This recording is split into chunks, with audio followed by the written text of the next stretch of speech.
Here we go. We should be back in the building. Shout out to the gang up in here. Y'all know what to do. We're looking all crispy and clean on the screen. And drop the one for me on in the chat if you can hear me. Drop a one in the chat if you can see me. We're about to get into it. We got a crazy show for y'all today. Shout out to the gang who's in the building. And welcome, y'all. Welcome back to another YouTube live stream and another episode of the ClassE Morning Show. I'm your host, ClassE, at patreon.com/ClassEbeats. The link is in the description as well as in the pinned comment in the chat. We're going to get into it. We're going to be talking about Wendy Adelson. Yes, it's not over. We have some news, some breaking news, and it looks like there could be a possibility Wendy's going to be indicted soon. I did not think it was going to happen, but from what we're seeing, it looks like it might be a possibility. So y'all stay tuned for that. We're also going to be talking about Judge Whitaker coming up. Shout out to the good Judge Whitaker, the Honorable Judge Paige Reese Whitaker. We're going to be talking about her today as well. But before we get into it, I gotta say what's up to the family, man. Shout out to the gang in the building. We got my awesome, amazing Amy in here first thing. Spring Flowers is in the building. Mr. Brown, Jay Buckmaster. We got Slim Life, Jeremy Costa, Jay Money's in the building. Good to see all of y'all in here. We've also got Taco Tuesday.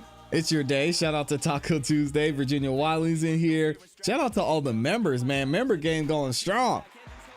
We've got Eric Chamberlain's in here as well. Tanya's back in the building, and I'll be saying good morning to y'all as we go throughout the show. Shout out to CPE and Trisha too. So before we get into the show, y'all know what I'm going to ask. I beg for likes here on this channel. And if you haven't yet, can you please make sure that you like the video on your way in? It's free. It helps the channel continue to grow. Lets the algorithm know that you guys are enjoying the show. It shares the video, this live stream, and the entire channel with more people. So thank y'all. We actually just hit 126,000 subscribers over the last couple days, which is crazy. I know. Doing big things out here. All right, so thank you to everyone who's liked the video. Also, if you're feeling extra generous, you can share the video as well. Just click the little button that says share. It's got an arrow curved and pointing to the right. You can click that. You can share it to your group chat. You can share it, I mean, wherever you're on social media, Facebook, Instagram, X. So thank y'all to everyone who's done that and who does that regularly as well. I also will be reading super chats as we go throughout the show. So thank you to everyone who goes the extra mile and sends in super chats. I appreciate y'all. Speaking of, we've got Spring Flowers is in here. Shout out to Spring Flowers for becoming a new member. If you're a member, not only do you get your name highlighted in the beautiful green you see there in the chat, but you also get instant access to any videos that we drop here, and you can check out our members only content as well. So big shout out to Spring Flowers for taking that step and becoming a member over there as well. All right, so we've been talking about this whole Adelson thing that's going on, and today we've got some breaking news we're going to get into shortly. But first, I want to talk about Judge Whitaker coming up, so we're going to go ahead and get into it. Again, if you haven't yet, y'all please make sure that you like the video on your way in, and we'll go ahead and get started. So this one's going to be a fun one. So as many of you may know, Young Thug, he had this whole situation with his property being returned to him. He's got several cars, some jewelry, and all types of things that he was looking at getting back now that the YSL trial has somewhat come to a close. So there was a hearing. We looked at the hearing. We watched the hearing here on the channel. We got to hear arguments from Brian Steele, and Judge Whitaker, being the judge that she is, the fair judge that she is, knowing this case very, very well, decided that Young Thug was going to be able to get his stuff back. So with that, obviously, you guys know Fannie Willis, you know, she cannot take an L. And she had some things that she said about that. We're going to get into her response here shortly. But what I wanted to do is to give you guys a little bit of a rewind and go back to the hearing, to the moment when Judge Whitaker decided that, yeah, Thug should get his stuff back. Brian Steele made a great argument. The DA's office had time to respond.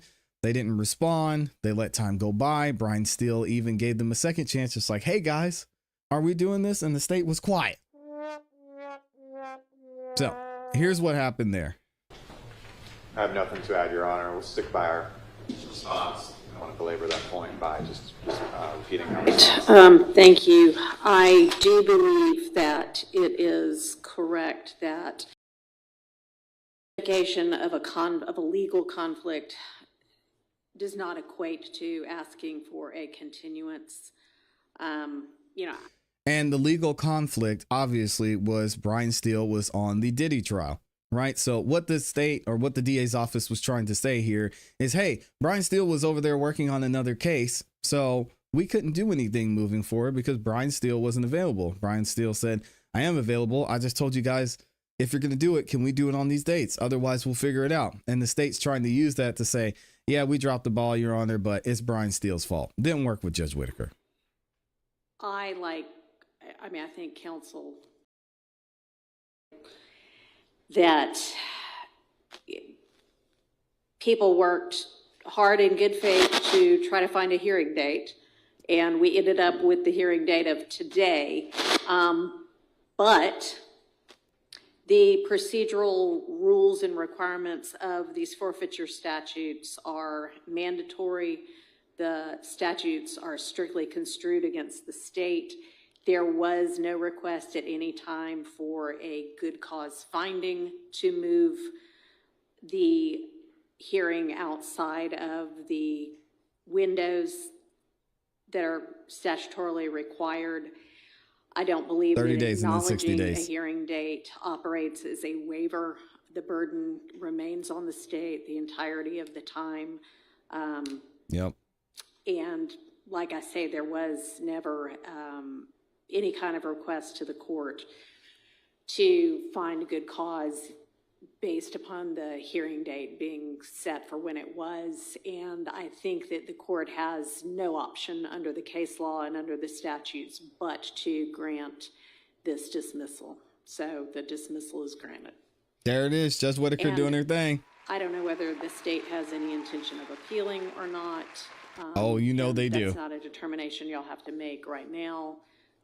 But I would imagine if there is an appeal that the piece of property will be stayed until after that is sorted out. But at this point, that's the court's ruling. Thank y'all. All right, so there's Judge Whitaker doing her thing. She said, no, we ain't doing this. So, as she mentioned before, the state has an opportunity to appeal. Well, do y'all think they appealed? Of course they did. Not only did the state appeal, but they had some words for Judge Whitaker. Let's check out this article from Fox 5. They made some very interesting statements, and Judge Whitaker did not take this laying down. Let's see what they said. So, attorneys for rapper Young Thug asked the Fulton County judge to throw out a civil forfeiture case tied to the YSL racketeering prosecution, arguing the state missed a mandatory deadline required under Georgia law. It's basic human knowledge that they were supposed to do better here. All right, so here's the claim from Brian Steele. In a newly filed motion, Young Thug and his company, YSL Enterprises, claim the state failed to hold a hearing within the 60 days of a court order lifting a stay on the forfeiture proceedings as required under 91612F. The statute mandates that once discovery ends or a stay is lifted, a hearing must be held or continued for good cause within 60 days, or the complaint must be dismissed. Okay?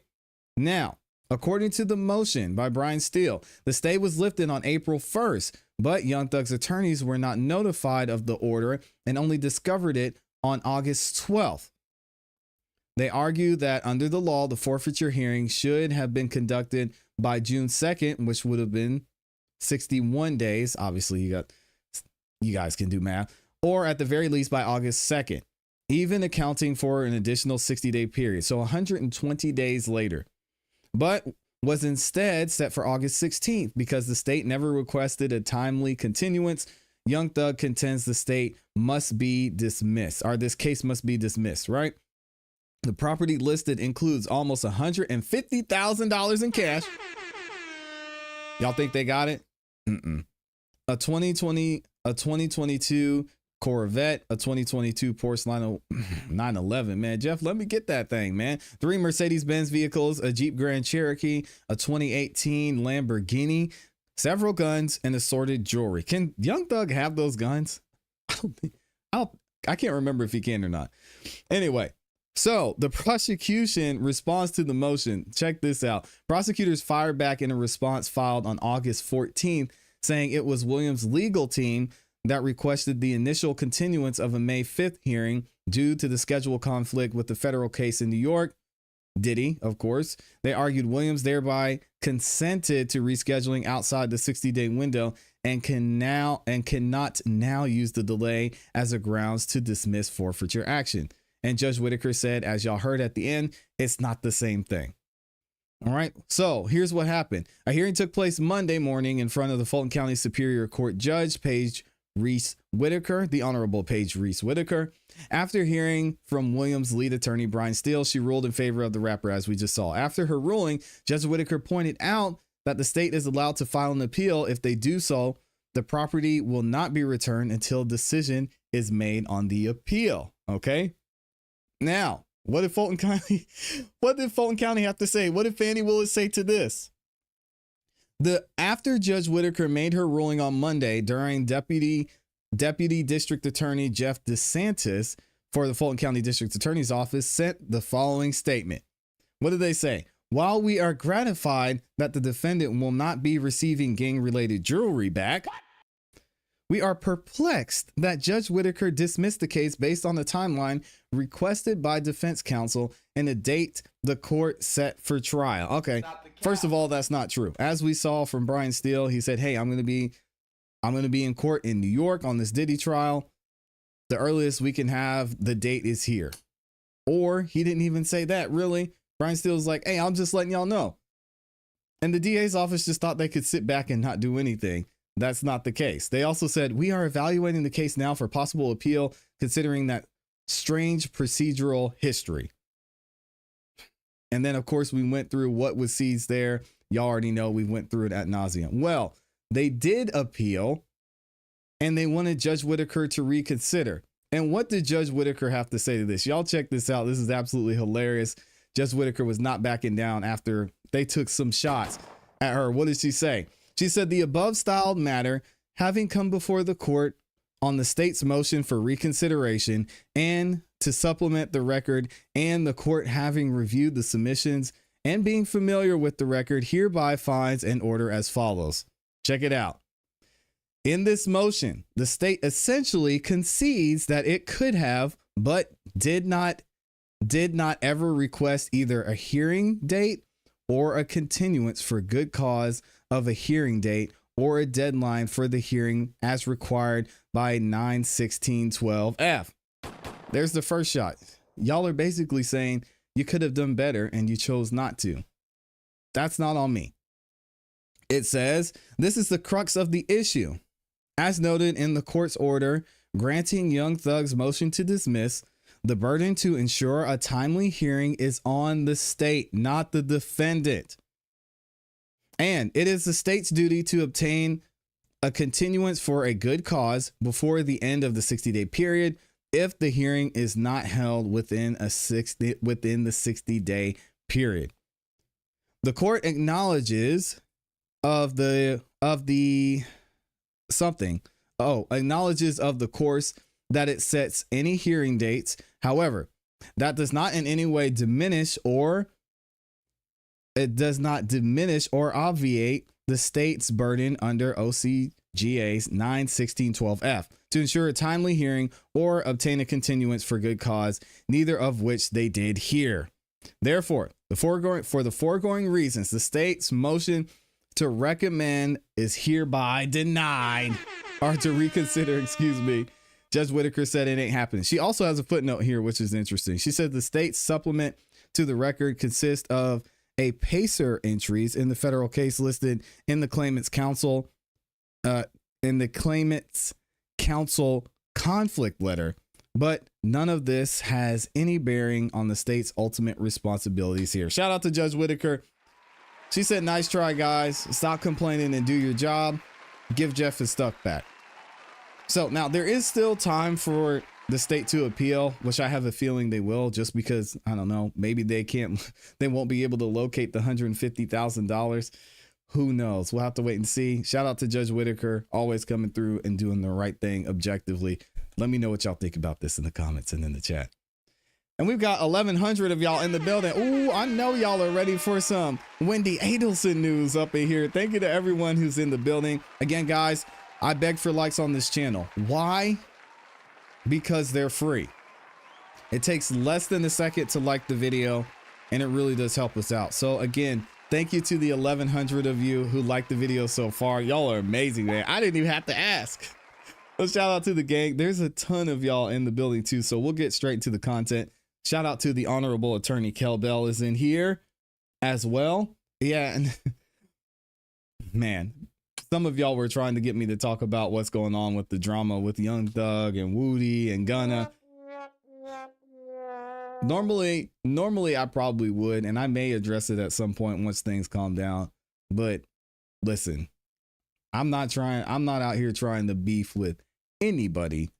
So I've already heard too much when it comes to things that are going around out here and people saying, hey, we hear what you're saying. We're just gonna chill out. So the Young Thug conversations are coming. We're gonna take our time with it. That picture of Wendy is scary because she's a witch. Shout out to Wendy. We're gonna get into it. We got a lot. I don't even know if we're gonna make it through all of this Wendy Adelson content I have today, because guys, I think it might be Wendy's time. I need to get a picture of Wendy up here because we've been talking about her all day.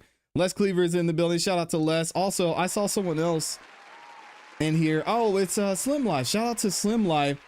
Has been a member for 9 months. My goodness. She says, I'm so blessed to be a part of this family, or this amazing community. Y'all are my second family. Thank you, ClassE, for all you do to make it possible. Love y'all. Shout out to Slim Life. And thank you for being a member for 9 months. That's 9 months goes by so fast, man. Grand jury meeting all week. We're going to talk about it. We're going to talk about it. It's looking like there might be some grand jury stuff going on. Yep. We're going to get into it. So I know y'all are all excited and interested to hear what is the deal with Wendy Adelson. Donna's gone. She's going to spend the rest of her life, or whatever's left of her life, in prison. Now everyone has their sights set on Wendy Adelson, not only here on YouTube, not only out with people who have been following this story, who live close by or in the area, but possibly in the DA's office. We're going to look at some information surrounding everything that's been going on leading up to Wendy Adelson possibly being indicted. And I've got a lot to show you guys here. So shout out to Surviving the Survivor over on X. They posted this. We've got a lot of updates here when it comes to prisoners being transported in and out of the area, because that's going to be important to a possibility of a grand jury indicting Wendy Adelson. What do they say? STS has confirmed that Katie McBanois, I always say her name wrong, McBanois, has been transferred back to Leon County Jail in Tallahassee. Why? Why would that be the case? Could it have something to do with Wendy? Well, we've got more information there, because look at this, guys. Shout out to Kathy for posting this. Kathy Rustin from Law and Crime. What does she say? Florida doc still shows Katie is at the state prison in Lowell as of yesterday. We'll see if there's any updates. We see she's in Lowell, but it's been confirmed through other sources that she's been moved. Not only has Katie been moved, but there's been others that have been moved as well. We're going to get into that here in a second. I also wanted to read this statement before we get into looking at some of the testimony or looking at some of this video in the past from Wendy and also from Jeff. There's a statement released by Danny's family. And what do they have to stay here? They said, new statement from the Markell family. The statement of Mr. Snyder, Matt Benjamin, on behalf of the Markell family. What did they say? Today, a jury found Donna Adelson guilty of first-degree murder, conspiracy, and solicitation for murder. It has been more than 11 years since Danny was brutally murdered in cold blood, and it has taken a tremendous effort to get to this point. We are grateful to the state attorney, Jack Campbell, who has demonstrated extraordinary focus and leadership, and we are forever indebted to prosecutors Georgia Cappleman and Sarah Catherine, she's got two last names, and Sarah Catherine Duggan, who have been the public face of the team fighting hard for justice so many years, to Helen Potluck for guiding us so kindly through the process, and to the entire team at the Leon County State Attorney's Office. To the law enforcement, including Pat Sanford, Craig Isom, Jason Newland, Chris Corbett, and so many others, thank you for your dedication and commitment to the truth. They need to thank Jeff too. We're also appreciative of the Honorable Stephen Everett, one of our new favorite judges here, for his leadership and administration to the trial with efficiency and respect for the law, and the jury for their attention, commitment, and thoughtful deliberation.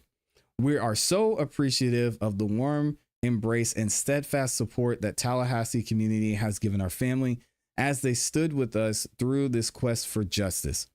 We are also grateful for the national and international support through the media, podcasters, and online community, especially Justice for Dan, that have helped keep Dan's memory alive and helped us in our pursuit of justice.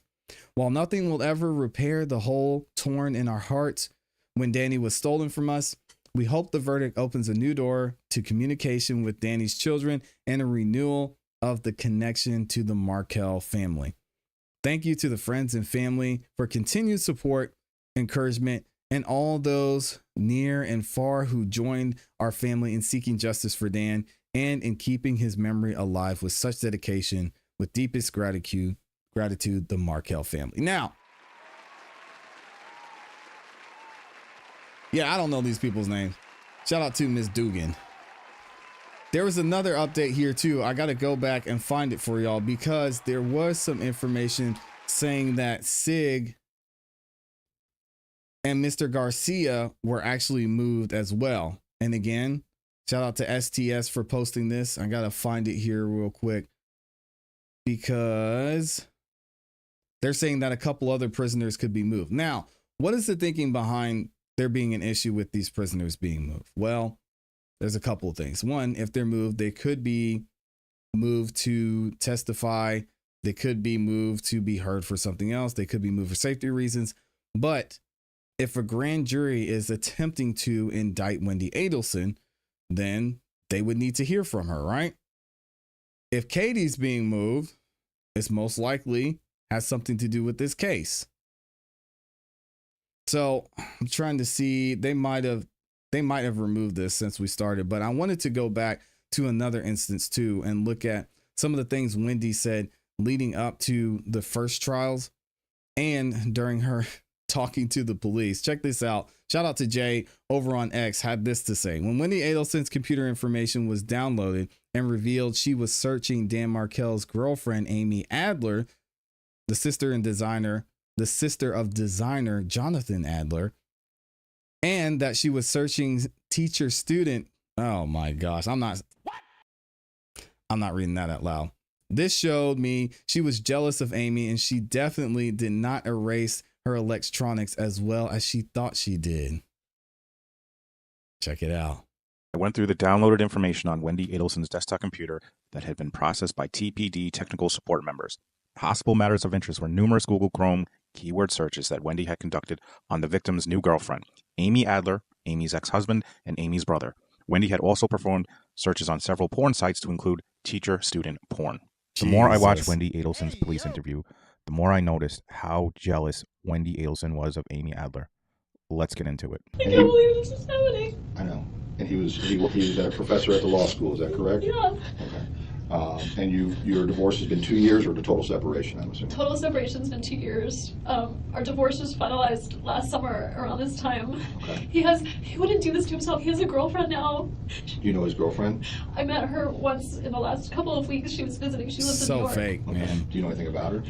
I know some things about her. She knows some things about her. It's a little more than some things. Let's get into all the things she knows about Amy Adler. She's also a law professor. I know she's recently divorced and she has a son. I don't know if her divorce is final, but I think recently divorced. Where's she a law professor at? At NYU. And they seemed very happy, and I mean, I think that was a really good thing in his life. He seemed really happy about it. She's 50? Yeah. She doesn't look 50. She's very beautiful. But she is, not that you can't be beautiful at 50, but she looks really young. She's very pretty and accomplished, and You know her date of birth? Yikes. I only know that she is 50. I don't, because I was looking her up one time, feeling. Oh, okay. Oh, okay. Detective Isom is like, I get it. You're stalking her. Oh, okay. Haha. There's another point I want to make here. Wendy had also Weird. performed keyword searches on several porn sites to include teacher/student porn. So that porn part is interesting to me because you guys know as well as I do that there's no way that Wendy Adelson would want it out there that she was searching porn, right? So what does that lead me to believe? She did not erase her devices as well as she thought she did. Dang, there it is. We got more about Wendy, and we're gonna get into this full interview / interrogation of Jeff Lacasse, because some of y'all have seen this, and if you haven't watched the whole thing, a lot of what Jeff says is important and is going to be key if Wendy Adelson is going to stand on trial one day. Listen to what he had to say here. And again, shout out to Jay over on X. Y'all make sure you go check him out. So he says, weird that Wendy Adelson canceled the trip with Jeff Lacasse and made sure she had to be back in Tallahassee the weekend that Dan Markel was murdered. Even suggested a staycation there, even though she hated it. But sure, she didn't know anything about the murder. That day meant something to me before Danny was shot. Like, We're going to listen to this full interview. Week. I don't know what it is, but there's something weird about that week. It's just uncanny to think back on it now. Because I don't know what's going on, but something's going to happen. Like, it feels like there's drum beats. It feels like we're moving towards something. It's really, really strange. I don't know what's going on. And one of the strange things that happened was we had a trip to California scheduled to see my parents the week that Danny was killed. And in early June, she rescheduled that trip. And I said, what's the problem with the trip? She says, well, I'm worried we'll get stuck in an airport and we won't be back on Friday. I have to pick up the kids from school. And I said, but we're coming back Thursday night. It's not winter. We're not going. I enter the winter. I understand. There's no way we're going to get. And we can rent a car. We have friends that could babysit. This is strange. I said, fine, cancel the trip. Poor Jeff, for real. And that was going to be in early June? The trip was going to be the week that Danny was killed. Oh, okay. That was the trip? 11th to 19th was supposed to be the trip. Dang. So we had a trip planned, and she was real strange about the fact that we had to reschedule this trip. It just didn't make sense. And I even said, if you just don't want to go because you don't feel comfortable right now, just tell me. That's cool. She goes, no, I have to pick up the kids from school that day. I just have to. I don't want to do anything that would stop that. And she said, I'll miss the kids at that point. I said, okay. A couple of days later, I say, well, she said, but I want to spend that time with you. I was leaving for Tennessee on Friday. And she said, I want to spend that Monday through Thursday with you. I said, great. You want to go to St. Augustine? She loves the beach. She hates Tallahassee. This, again, is just very strange and suspicious to me. Wendy Adelson tells me, what I want to do is a staycation. I want to stay home in Tallahassee. I said, well, you want to stay in Tallahassee the hottest week of the year? She goes, yeah, we'll go to Tom Brown Park. We'll do this. I said, you hate it here. I'm offering to take you away. Why wouldn't you? It's just really strange at the time. I remember saying to my friends, like, Wendy wants... People laughed. I said, Wendy says she wants to stay in Tallahassee. Like, she leaves town. Sure, you know, every chance she gets, she leaves town. Why would she want to stay? I said, I don't know. I have no idea. I finally managed to convince her to do a trip to St. Augustine, but we had to schedule it so that we were back basically by the time of the shooting. So that was just strange. It was peculiar at the time. And she was, when we scheduled that trip to St. Augustine, I was sitting her, she has her calendar open. You had to schedule everything with her. That's just how she was. There was just, at the time, I can remember sitting in her office trying to schedule this, and there was this weirdness about that weekend. We're scheduling other things, no problem, but that weekend, she just was intent on. That day meant something to me before Danny was shot. Like, there's something weird about that week. I don't know what it is. Wow. But there's something weird about that week. Oh, yeah, there's a lot of weird about that week. Again, Jeff, I have a feeling we're going to see Jeff Lacasse coming up soon. And some of you may not know this. Jeff Lacasse, as mentioned in the chat by Vintage, yes, he has a memory to where he can remember exact specific details about things that have happened in the past. I can't remember. Someone typed in the chat and told me what it was called. I can't remember the name of it right now, but he has complete recall of events that happened. So he can remember every single thing that happened. Something stuck in his mind about what Wendy was doing. Something stuck in his mind about the TV being broken, about her not wanting to leave. It's very strange. And we're going to see a lot of Jeff, I think, coming up. What do y'all think in the comments in the chat? Is Wendy going to be indicted soon? Is a grand jury currently listening and talking about Wendy Adelson being indicted? Let me know what y'all think. It's not. No, it's not photographic memory. It's called telepathic memory. No. I can't remember what it's called.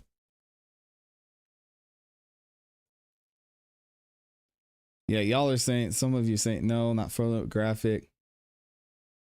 Oh, I'm not even going to try and pronounce that. If you put exclamation points, vintage, I can't hear you even more.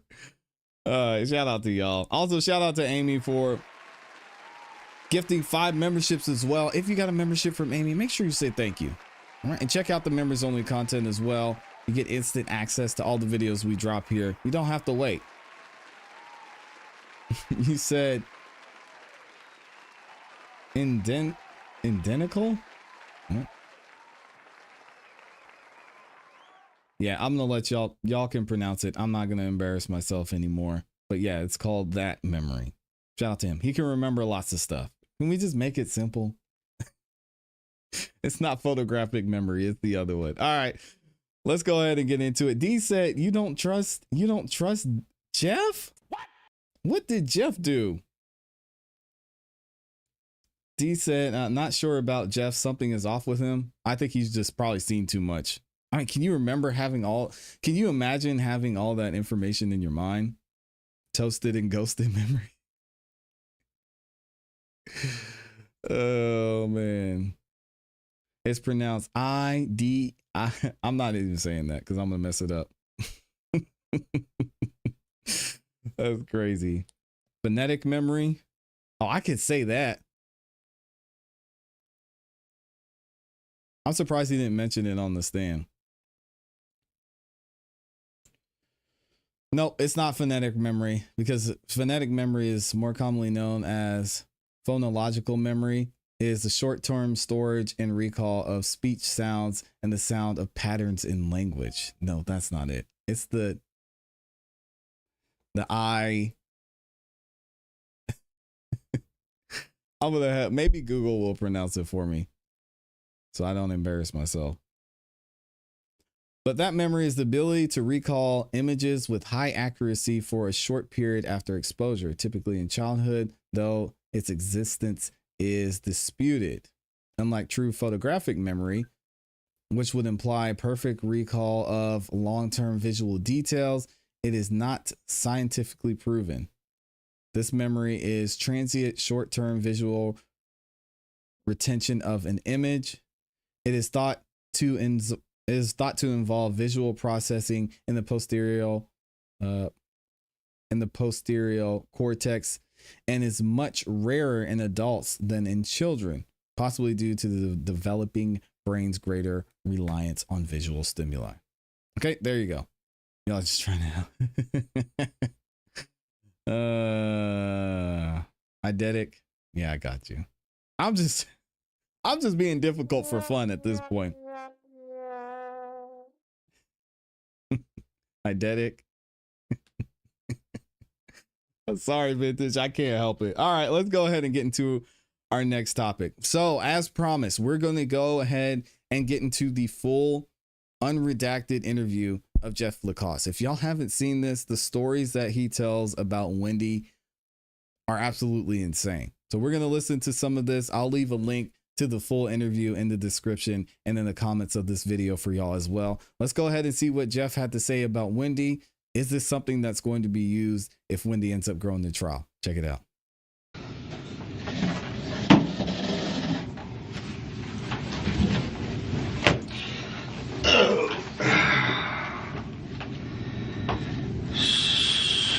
So it was Jeffrey or Jeff? Jeffrey. J-E. R-E-Y. J-F-F-R-E-Y. And it's L-A-C. A-S-S-E. Let me get your date of birth, Jeff. Sure, 10/18/71.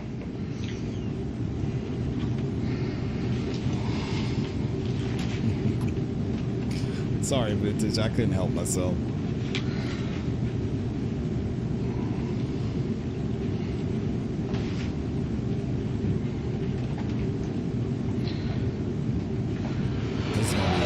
Okay. So what's up? Corey said, and we talked on the phone a little bit that you wanted to, and you can start at the very beginning, however you want to do it. I got some notes. Do you mind that? No, absolutely not. I don't want to forget stuff, so I've been writing stuff down the last few months. So that we might end up well, here's the thing, and just to give you the broad overview quickly. I felt like when I first talked to Investigator Hale, I was shattered. I mean, you can imagine, you see violent crime all the time. So I think he saw a lot of noise, and a lot of the stuff I told him, but I don't know how it came across. The last couple of meetings we had, he seemed to think I was a disgruntled ex-boyfriend that got my heart broken, and that was why I was upset. And there was some truth to that. I was upset. But over time, I've got some clarity on some things. So I guess I'll just give you my overall impression, and just want to tell you things I saw with my own two eyes that were very suspicious to me that I didn't feel really heard previously. Or maybe they were heard and he was ready. Credible, I don't know. Yeah. But just so you get the context for it, as far as the relationship stuff, that sucked. But, that last 3-4 months, I moved on with my life, Actually, her moving away was the best thing that ever happened to me in terms of my personal life. It was a bad relationship. So this isn't any animosity. He said her moving away was the best thing that ever happened to him. Sheesh, Jeff, come on, man. Yo, he was pissed. You could see him holding back on the stand, too. He was so upset at this family, and especially at Wendy. Dang, man. Towards her for being an unfaithful girlfriend. This is she was more cheating? deeply concerning stuff about someone getting killed. So I started dating Wendy in fall of 2013. We had mutual friends, because a lot of my friends are in the Jewish community at the School of Social Work. So we both talked to a lot of the same people throughout the investigation. Your name came up a couple of times. You talked to who? Who'd you talk to? Well, the Gamoris, the Epsteins, the Cohens. There's just a lot of mutual. My dissertation chair, I got my PhD here and I came back. My dissertation chair, the Markel and Adelson would have they go to my mentor's house for Jewish holidays, things like that. So we met as through a mutual friend. It was kind of a natural thing. Only two single people in town, both academics, etc. You and Wendy? Yeah, me and Wendy. And who was the person I introduced was a guy named Stephen Tripodi, who's a professor, but his wife used to hang out with Wendy. We just have a lot of mutual friends and stuff. So that's how we met. So we dated casually in the fall. She just got divorced, so had I actually. And at the time, I came in here before, I thought Markel was a dick. That's what I had been taught by Wendy. Over time, that's usually the way it goes. Misled. But in the fall, it was interesting. Let me start. Danny had been describing Wendy as a pathological liar and a mentally ill narcissistic sociopath in a semi-joking manner, but to you? To other people. I just heard that through the grapevine. Because people said, be careful with Wendy. She's a little unbalanced. And I said, well, she seems upset about her divorce, but I don't know if she's unbalanced. I didn't take it seriously at the time. That sounds extreme, right? I thought these people having a nasty divorce, he's calling names. I thought it was totally out of line. It's one of the reasons I was upset with him, because it seemed, you see in the court documents, he got sick of her and really went after her legally in a really aggressive way, and not knowing the background. I thought it was inappropriate, I thought it was taking things too far, trying to disbar your ex-wife, That was interesting. I did not know this. Jeff said he was actually upset with Dan because of the way he was handling legal proceedings with Wendy. Understandable, him being Wendy's guy, I guess at the time. He wouldn't want to stand up for her. But at the same point, you got to look at things objectively, Jeff, which I think he will probably moving forward. It's always two sides to a story. Well, really 3 sides. This side, that side, and the truth.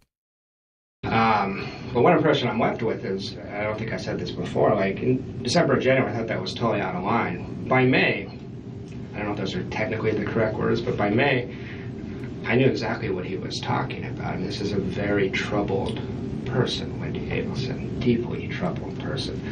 And at first, she's gorgeous, she's smart, she's funny. I fell for this girl like a ton of bricks. Most men would. Gorgeous? That was one reason I stuck around too long. But just an overall impression of her. Wow. And Danny says this in court documents, actually. Very manipulative person, pathological liar. Wendy was an alcoholic while I was with her. She drank her dinner most nights. Extremely fragile, extremely depressed. depressed. Shout out to Many the nights Winans. sitting, hated Tallahassee so much that thought we're a bunch of country bumpkins and we liked Tallahassee because she's from Miami. Didn't hide that fact. Thought it was bizarre that I moved here from Phoenix. And the 2 conversations that we had every single day for 9 months were, Danny's an evil monster, and Tallahassee is the worst place in the world to live, and I can't believe I got stuck here because of Danny Sounds like Markel. a She was miserable obsessed person with those 2 concepts. So I got really tired of hearing that, but I heard that every day for 9 months.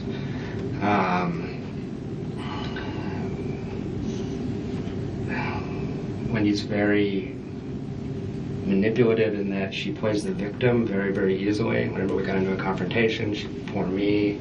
Very sensitive that I work with DV victims, women that have been raped as a social worker, all that kind of stuff. So I'm also a sensitive Mr. Rogers kind of guy. So it's a very, easy way to manipulate me, or Markel for that matter.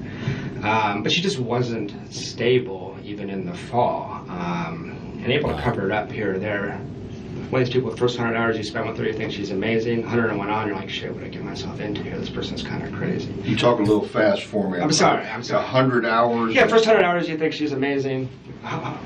Then after that, wait a second, there's some tremendous flaws here. So she puts up a very good public face as a accomplished, beautiful, smart, funny woman.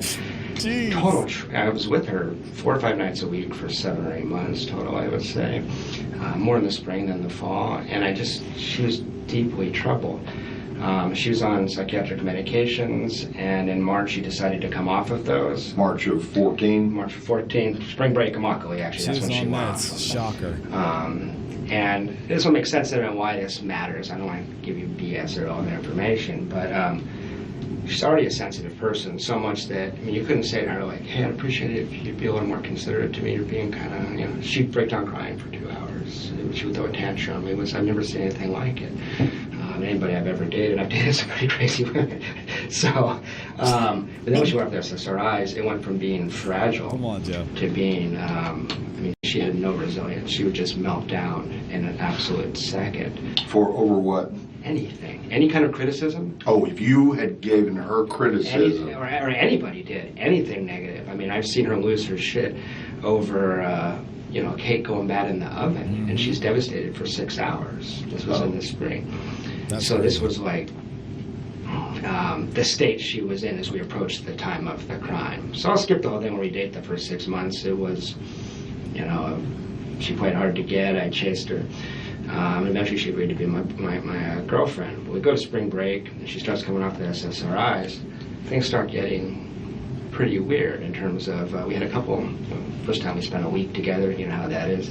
Of course, you're going to have a minor thing. You're going to find out who this person really is, And she started devastating. And a couple of times I called her. She's very narcissistic. And a couple of times, like, I'm here too. Just basic stuff like that. But she would just lose her mind over that kind of stuff.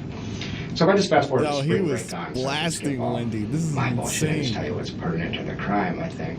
She starts coming off those SSRIs March 12th or 13th. March 12th? 12th or 13th is when she started. So that was spring break, like almost a year ago. Of 2014? 2014, exactly. Okay. That's right. Okay. So March 12th and 13th, y'all in Immokalee? Yeah, that week we're in Immokalee. And that's for this retreat for your students? Alternative spring break, yes. Yes, sir. And you traveled with, you took her with you? She took me with her, actually, yeah. Yeah, it was her. It's a law school thing, and I just went along to help her out. Oh, I thought it was, because you're in social work. Yeah, but it's actually a law thing. They just wanted to bring a social work prof, and I was one, so we went. So, Okay, so these students that are going to this alternative spring break are law students? They were. It's some med students, yeah. So exactly. But one of the reasons I went with her is she's very childlike, very much like a 13-year-old girl.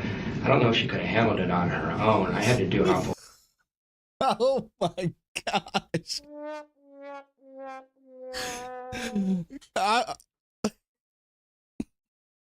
Listen, I've heard some bitter exes in my day, but Jeff might take the cake on this one. Shout out to Jeff. Yo, I feel like this is what Wendy would say about Dan, but Jeff is up here cooking Wendy. Goodness, he was bitter. A lot of things for her parents. Oh my goodness. I mean, She needs to be taken care of. She's such a fragile person. When she would travel to Miami, her mom would drive or fly up here, then go down with her every single time. She's a child. Oh, she didn't travel on her own. No, it was real weird. And at first I thought, what overbearing parents. And then over time I'm like, oh, I don't want to let her go on spring break by herself either. She's won't be able to handle it. She'll lose her shit. Yeah, he's cooking too. So February, March. Wow. Yeah, I think she was cheating on me, all kinds of stuff like that. But that's pretty. This is that other Daniel guy. Daniel Sack, yeah. Sack. Among others. I think there's I'll get to that in a minute. There's I think a long list, and I don't know how many of them you guys have considered.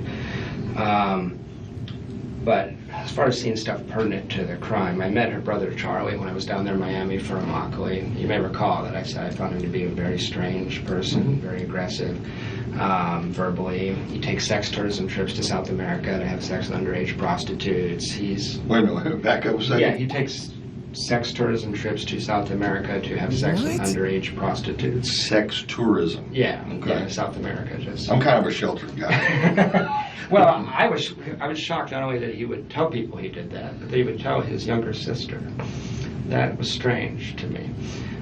Very odd. And there's this odd dynamic between them. The whole family is real weird. Most people that spend time with them say this is, the social workers might consider incest in this family. Is there violence in this family? Something's up with this family. But I mentioned to you that he... Clip that right there. This whole family was weird. Something's going on. Something was up with this family. Clip that. Put it in the documentary.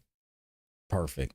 Jeez. Talked in the hot tub about punishing a girl by anally violating her in front of Wendy and I, like bragging about the fact that he'd hurt this girl because she had got him in an uncomfortable situation. So he came off like an offender to me. He came off like a kind of sociopathic, like this is strange. He just met me. He's telling me this. It was really, really weird. Okay, Go ahead. I know. I'm just trying to rein you in a little bit so I can make sure I get it right. Yeah, I do recall something about a hot tub. Yeah.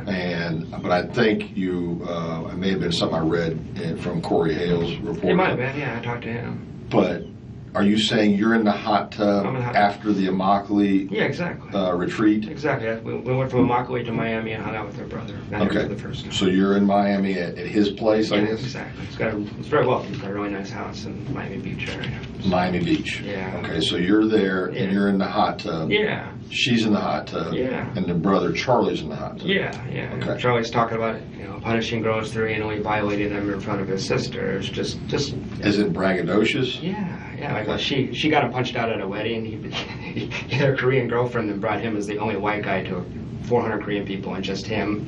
Some of the men took offense and he got punched out. Charlie did. Yeah. So the way he handled that was to anally violate her and then brag about it the next day. I mean, it was really, really weird. That had happened the day before y'all got in the hot tub? Not I misspoke there. It was pretty recent. It wasn't that day, but It was last month, the last couple of weeks, something like that. So he goes to a Korean wedding as the only Anglo. Yeah, exactly. And some men took offense because he was a date for one of the Korean girls that was at the wedding? Exactly. And he got punched. And he probably opened his mouth or something. He says he got sucker punched, but I don't know. Okay, so he gets... That dude never stops talking. His way of getting retribution is the girl that brought him to the wedding is to rape her? Well, it did not rape. It wasn't rape. It was consensual sex. But he was bragging about the fact that he made it hurt a lot and that kind of stuff. Oh, okay. And that was just... And that was anal penetration he's bragging about. And it was 20 minutes after I met him. I got you. So I'm just like, this is not normal. This is strange. Guys will talk to their guy friends. Although I've never said anything like that. I would never want to hurt a woman. It's, so it's... so it just struck me as very, very odd. So, fast forward to... No, we not fast forwarding. What they had going on? Y'all hear this? Again, I know a lot of you have seen this, a lot of you haven't. This is the first time I'm seeing and hearing this story from Jeff about the hot tub specifically. I'm sure it was said or this was played during Charlie's court proceedings, but they had a lot going on here. Super strange, super weird. Let me know what y'all think in the comments and in the chat about this. We're going to keep it going in here in a second. Shout out to all 1,300 of you who are in the building. Tatum's never seen it says, who is he talking about? I never saw this. This is crazy. He's talking about Charlie. So y'all have never seen this interview? Wow. Okay. Well, hey, you heard it here. Shout out to True Crime Metrics. I'll be leaving a link to the interview in the description. This is wild. We're going to keep it going because I don't want to hold y'all up anymore. This is absolutely, this is absolutely insane. Never made it. Testimony for Charlie's trial? No. Oh, okay. I've never seen this interview. Yeah, Charlie was a wild one. Well, let's get back into it. I think at this point now, Jeff is talking about his relationship with Wendy and what he saw leading up to, during, and then after Dan Markel was killed. So let's see what Jeff has to say about Wendy Adelson. He's over here spilling the tea like he's Wendy Williams, man. Hey, shout out to Jeff. Oh my God. April, she's coming off the SSRIs, her behavior is Coming what? coming off the antidepressants. Okay. So I study that. That's my areas. I study psychiatric medications. Right. So I just got to be able to explain it. If this ever goes anywhere else, I got to be explained so I understand it and the layperson can understand. I understand. So yeah, she's coming off psych meds, but she's doing that against my advice. Not with the help of a clinician. You're supposed to go to a doctor, have him help you get off. She did not do that. And she was dropping her dosage very, very rapidly, which is usually recommended to take some time and go slow. She was on a very high dose of Lexapro, like double the normal dose. She was on drugs. And so in this time period, one of the reasons I stuck around, even though it was so crazy, was I thought it might be a passing thing because I thought she was having withdrawal effects. Some of the physical ones like dizziness and stuff like that. But sometimes people's behavior gets really weird and that, so you give them a break while they're coming off. So I was giving her a break. What is the Lexapro for? It's for depression. She was diagnosed as depressed. And her dad, the dentist, was writing her scripts to what she shouldn't be doing to help her come down the dosage. Because you want to switch to the liquid so you can slowly go down. But Wow. She ignored all my advice. I was constantly, you may have seen this in the emails if you looked at it, I was constantly cautioning her, texting her saying you need to go slow, slow, slow. I made her get a therapist. I said, I'm not going to even talk to you about this unless you at least have somebody you're talking to that can monitor your mental health, because I saw she was just spinning out of control. And she wasn't that controlled to begin with, but it was getting worse. Her drinking was really increasing in April. And she had times where she's just losing her mind. I mean, with the kids in the house, drinking a bottle and a half of wine by herself, falling down in the bathroom, bruises. I flew to a trip to Chicago when I came back. I had to go right from the airport to the house because she was just doing so poorly. So she was just not well. Absolutely insane. Fast forward to May. We have that incident in the coffee shop that we discussed, that Officer Hale and you were, I assume that's one of the reasons you guys were interested in talking to me in the first place. He knew she was crazy. But just to remind you, I just walked into All Saints Coffee and there's my girlfriend with another guy. There's no stalking. And she knew that. But there's been no complaint of stalking against you? There has been informally. She tells people this. Yeah, so. but I'm saying there's no... Oh, no formal legal You charge. shouldn't have been contacted from anybody from this department Never, for a never. complaint about it? No, never. I'm not worried about that. I mean, I didn't bring an attorney because I didn't do anything. I'm not worried about it. But that was a big deal in our relationship. And Right, because you see her there and she's with this guy and... Yeah. And you don't know who the guy is. If maybe I got that wrong. You knew that she was seeing a guy? That's one of the things that concerned me, is that she would bring him up from time to time. And there was other signs. I mean, there's, I think, 5 to 10 other men. I was in denial about it in this time period. That's not a crime, obviously. But they were dating. She's very impulsive, very erratic, doesn't think things through. She will do them and then worry about the consequences later. She was remarkably sloppy about cheating on me in terms of, well, that's what was interesting. Up until about early June, she was covering her tracks pretty well, actually. I'd heard of Daniel Sack. I knew he was an ex-boyfriend. But after that fight, we had not a huge fight, we had a mild fight about that. And things started to get really, really strange. And this is what I think I had a hard time getting across to Investigator Hale. So we have that fight. She goes to Portland for a weekend. She comes back. It's now June. In June, I was walking around saying to all my friends, I don't know what is going on. Something is going on. We had a very frank talk about that and decided to stay together. She said, it's one guy. He's gone. He literally moved out of the area, as you probably know. So, Sack, yeah. So I said, okay. One thing about Wendy is this is where I worry about the crime.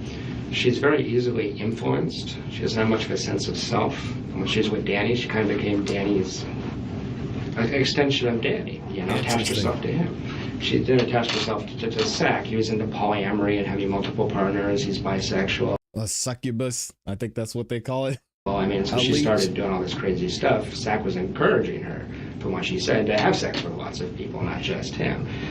I worry about her. So I'm just seeing her, and doesn't want to be controlled, but she does want to be controlled. I mean, so she's crazy. Into a lot of sex stuff and things where she wants to be told what to do. And one of the things I worry about is that somebody came up with this idea and she went along with it because she doesn't know how to say no. She hates confrontation, things like that. So in June, I was walking around saying to my friends, I don't know what's going on. It's just uncanny to think back on it now. I said, I don't know what's going on, but something's gonna happen. Like, it feels like there's drum beats. It feels like we're moving towards something. It's really, really strange. I don't know what's going on. And one of the strange things that happened was we had a trip to California scheduled to see my parents the week that Danny was killed. And in early June, she rescheduled that trip. And I said, what's the problem with the trip? And she says, well, I'm worried we'll get stuck in the airport and we won't be back on Friday. I have to pick up the kids from school. And I said, but we're coming back Thursday night. It's not winter. We're not going. Land in the winter, I'd understand. Mm-hmm. There's no way we're going to get stuck. We can rent a car. We have friends that could babysit. This is strange. I said, fine, cancel the trip. And that was going to be in early June? The trip was going to be the week that Danny was killed. Oh, okay. That was the trip? 11th to 19th was supposed to be the trip. So we had a trip planned, and she was real strange about the fact that we had to reschedule this trip. It just didn't make sense. And I even said, if you just don't want to go because you don't feel comfortable right now, just tell me, that's cool. She goes, no, I have to pick up the kids from school that day. I just have to. I don't want to do anything to stop that, And she said, I'll miss the kids at that point. I said, okay. A couple of days later, I say, well, she said, but I want to spend that time with you. I was leaving for Tennessee on Friday. And she said, I want to spend that Monday through Thursday with you. I said, great. It's a setup. You want to go to St. Augustine? She loves the beach. She hates Tallahassee. This, again, is just very strange and suspicious to me. Wendy Adelson tells me, what I want to do is a staycation. I want to stay home in Tallahassee. I said, you want to stay in Tallahassee the hottest week of the year? She goes, yeah, we'll go to Tom Brown Park, we'll do this. I said, you hate it here. I'm offering to take you away. Why wouldn't you? It's just really strange at the time. I remember saying to my friends, like, Wendy wants... People laugh. I said, Wendy says she wants to stay in Tallahassee. Like, she leaves town. Sure, every chance she gets, she leaves town. Why would she want to stay? I said, I don't know. I have no idea. I finally managed to convince her to do a trip to St. Augustine, but we had to schedule it so that we were back basically by the time of the shooting. So that was just strange. It was peculiar at the time. And when we scheduled that trip to St. Augustine, I was sitting her, she has her calendar open. You have to schedule everything with her. That's just how she was. There was just, at the time, I can remember sitting in her office trying to schedule this, and there was this weirdness about that weekend. We're scheduling other things, no problem, but that weekend, she just was intent on. That day meant something to me before Danny was shot. Like, there's something weird about that week. I don't know what it is, but there's something weird about that week. If we keep going through June, other things I noticed in June that were really crazy. Let me back up a second so I get this right. Yeah. July 11th through 19th, you're supposed to go to California. Yeah. Leave on the 11th, come back on the 19th. I can look it up for you. It might be 12th to 19th, but it was the week that Danny was shot. Yeah. Okay. Yeah. So when is she saying, I can't do it? What date? What date are we talking about when she's telling you I can't do it? Early June. I can pull up the exact Early date. June. Early June, yeah. So you're supposed to go to California with her, just you two. We have plane tickets purchased. And she sat me down, I think it was June 5th or 7th. I will find out for you if you would like. Yeah. And she just said, I can't do that, and it just didn't make sense. It just didn't make any sense. So she'd already said that date was that window of She said, this is the 1 week I have to go see your parents. And I 11th said, through the 19th. But that was in May we booked them. Then we have the flight. I find out about Danielle Sack. And afterwards she says, I feel comfortable with that. She just had an appointment with her therapist, and she said, my main concern is I want to be able to see the kids on that day, the day that Danny was shot. We had people volunteering to babysit if they needed to, if we were delayed. We weren't going to be delayed. And she insisted it was not because she didn't want to go with me. She wanted to spend that week with me. She just wanted to spend that week with me in Tallahassee. She did not want to leave Tallahassee that week. Now he's spilling all the tea. Okay. It was weird. He's right. And I mean, there's 3 different times. There's that time, then there's the staycation thing where I'm like, what are you talking about? That's bizarre. And then there was which we scheduled the trip to St. Augustine. If I fast forward a little bit, we had the trip in St. Augustine planned until July 15th or 16th, and she canceled that the last second. So 3 different times she canceled plans with me in the 2 or 3 day period where Danny was. What you're leading to is this is highly suspicious that she needs to be here on the 18th of July. Yeah, just anecdotally, subjectively, whatever it's worth, it was really weird. It was really strange. I know this woman. I know her really well. And there was something at the time with me saying to my friends, what's going on? It's just really, really strange. It's just really... She'd never done anything like this before? No, she had canceled and recanceled, and she did that all the time. Completely disorganized person. But it usually made sense. It usually had a reason. And usually the reason was something about court with Danny, or the... her parents wanted to come down to South Florida. Every other time but this, I understood. This time I was completely puzzled. It didn't make sense. And it was very, very strange. Okay, so she cancels this trip to California. Did you go anyway? I did No, not. of course you didn't. You were okay. Wish I had. Yeah. And so what happens to these plane tickets? Her ticket, I have no idea. So she bought her own? Yeah, we bought separate plane tickets. As a matter of fact, I don't know that she did buy a plane ticket. Oh. But she told me she did. Same airline? Same flight? I can find out for you. I can send you my reservation. Because we had a discussion about getting our seats moved together, so I think she probably bought a ticket, actually. But I never saw the ticket.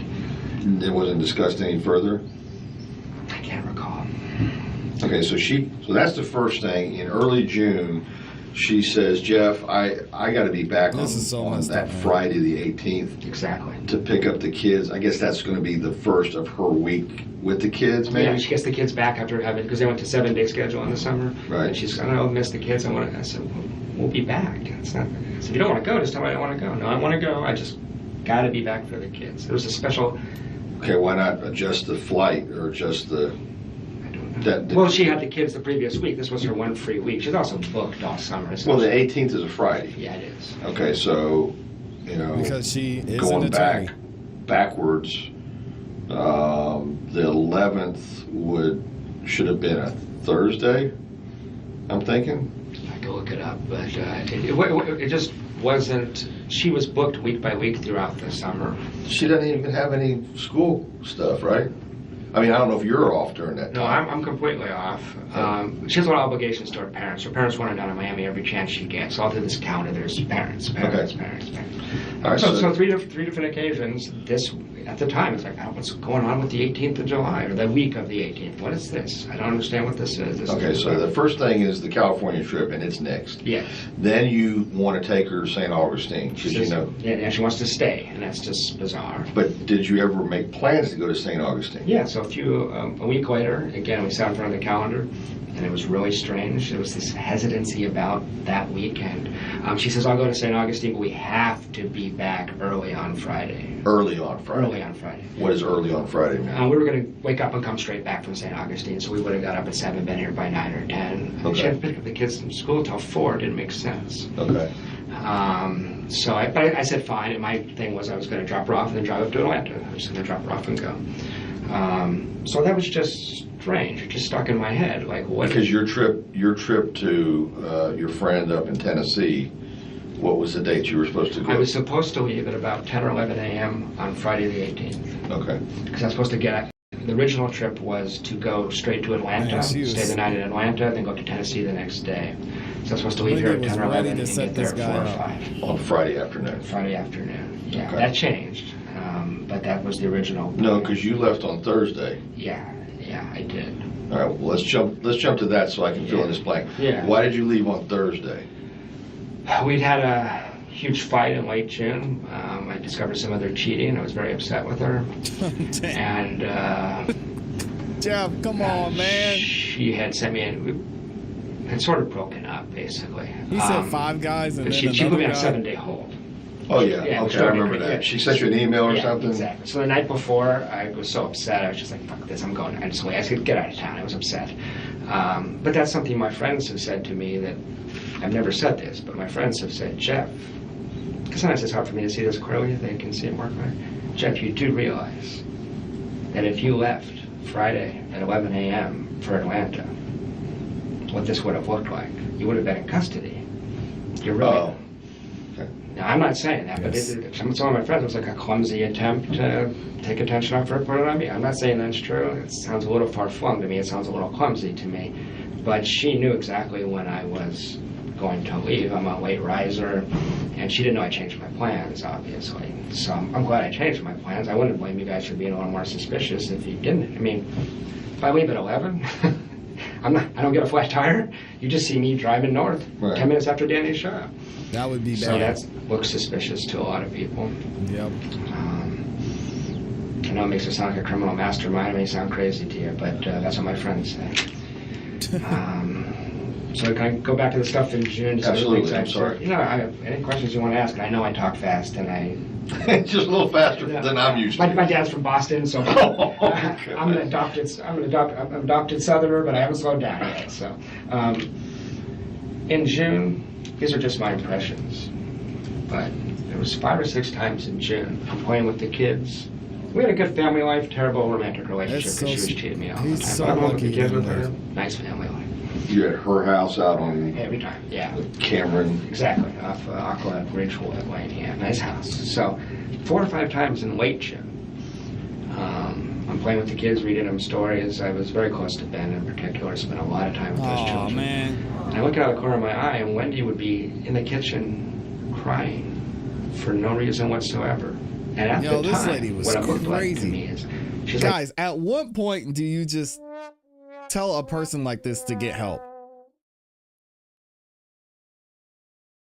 At what point are you going to see someone having this type of erratic behavior and be like, you know, that might not be normal? I mean, that thing must have been... Wendy must have been putting it down. Because I don't know what Jeff had going on. like taking it all Jeff in, and needs she help looked like she too. was Yeah, I breathing agree, Amy. or something. Jeff And I was would getting say, his what's wrong? And she'd say, world "Nothing's rocked. wrong." Or over there. make up some Good bullshit God. story. I never. She lied so much it was hard to know. But in retrospect, it makes me worry a lot because it looked like she was wrestling with something. It was very. It wasn't suspicious. It was just weird. But in retrospect, it's like, wow, let's assume she knew something was going to happen. That's how a person might react, you know? She made a choice, but... That's late June? That's late June. That's late June. So that happened enough times that I talked to my friends about it. Also in June, Wendy's a pretty good liar if you get in front of her for an hour or two at a time. And, I mean, Danny's put that in court documents. It's not a secret that she lies a lot. It's how she navigates the world. But...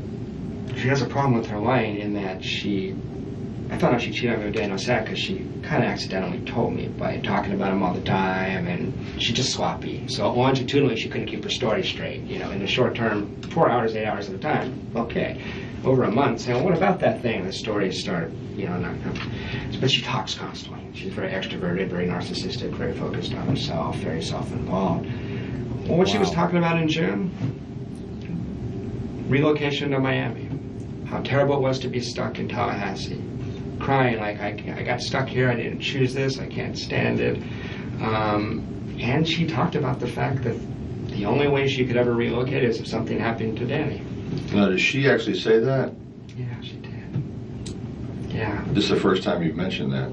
I don't think so. I think I did mention that to Investigator Hale. Okay. I think I did. Well, no, it wasn't. I had 3 interviews with Investigator Hale. Okay. The next 2 was me trying to tell him things like this, and I don't think he was hearing me. Okay. So, no, she didn't say that I killed Danny. She didn't say that word for word. But it was, because I was saying, hey, we're about to, like, get serious here. Are you going to be here? Because she hated it so much. I need to know what's going to happen. And she's like, well, the only way that, let me give you the context. The only way I could leave is if something happened to Danny. But if that did happen, that would be a tough decision. I would probably need to go back to Miami to be with my parents. So that scenario came from her, but it was a response to a question from me. So, I mean, I guess I need to be fair about that one. Sure. But it was, and it's true, right? I mean, it was, I asked if Danny might move with her. She said she would not be willing to do that. But she was talking about that. She would not be willing to do that?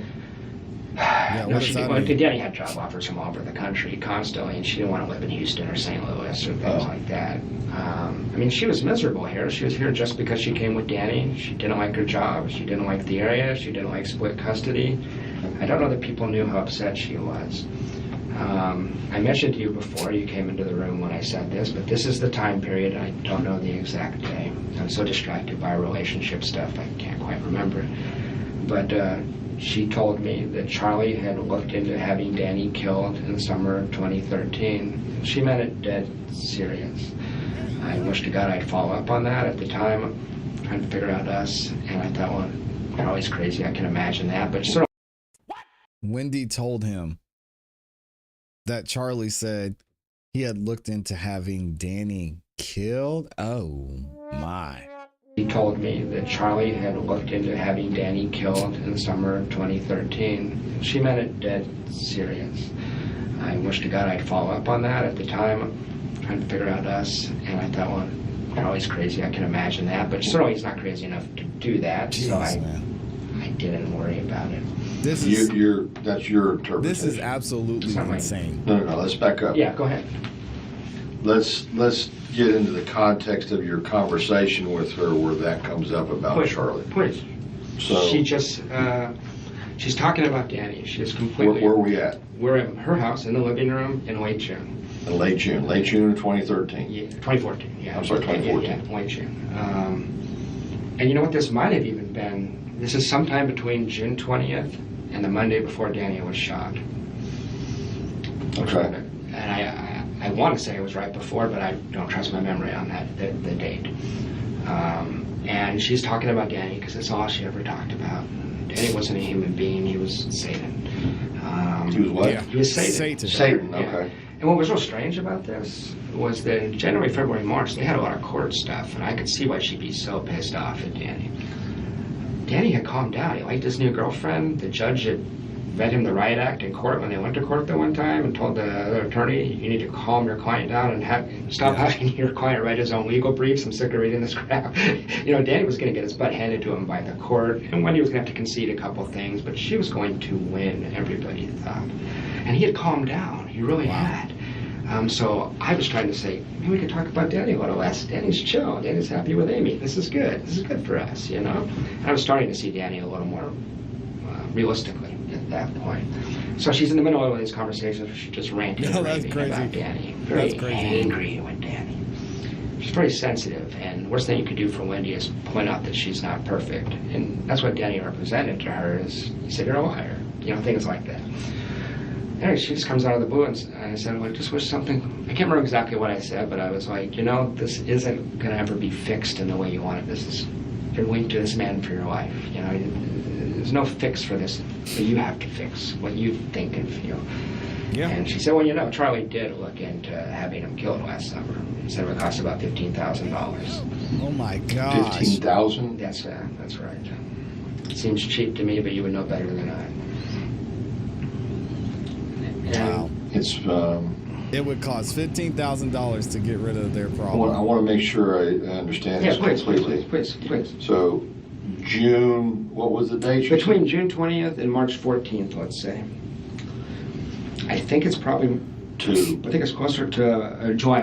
Between That's June crazy. 20th and July 14th. I think it's closer to July 14th. Why would she tell him that? You go through all this trouble. She says, you know, Charlie Charlie did actually look into having him killed last summer. last summer. And he was told it would This cost chick is crazy. $15,000.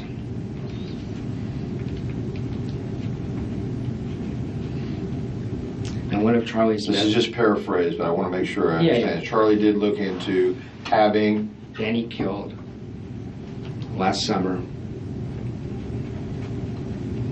Wow. It would cost He about was airing Wendy $15,000. And that's out. not exactly word for word, but that's pretty close to what she said. Yeah, it's enough. I wish to God I had followed up. But how do you respond to that? What do you say? what did you say? I changed the subject to us. I was interested in working our relationship out. She ever bring that up again? No. Never again. Wow, guys, what do y'all think about this? Is this enough? Is this enough to indict someone? You know what they say. You know how the saying goes about a ham sandwich. Oh, man, it is not looking good for Wendy at all. Let me know what y'all think about this in the comments and in the chat.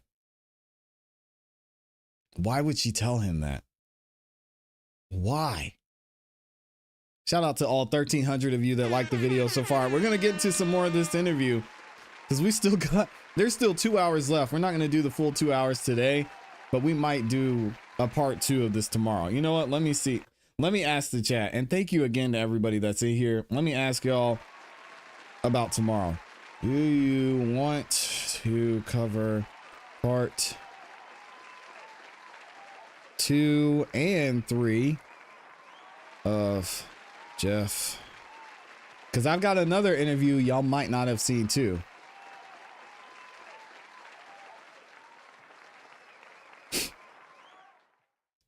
We've got another interview I'm going to talk to you guys about probably sometime tomorrow. And this is actually Jeff's second time coming into and talking to the police.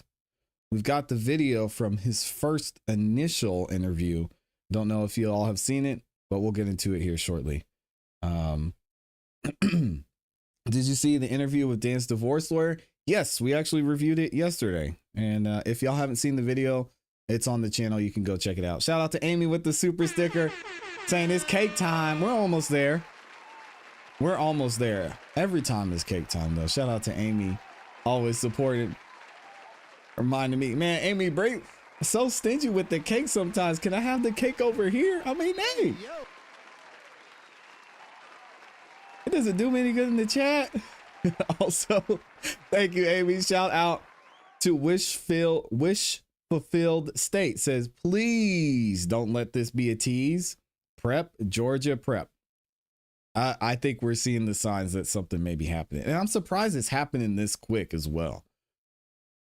It's very interesting to see all the moving pieces. We've got Mr. Brown in here, my guy, dropping the 5 bomb as well. Thank you, Mr. Brown. I appreciate the support. And I know y'all are ready to get back into it because this is absolutely wild. Shout out to Amy being stingy with the cake, man. Come on, Amy. All right, so here we go.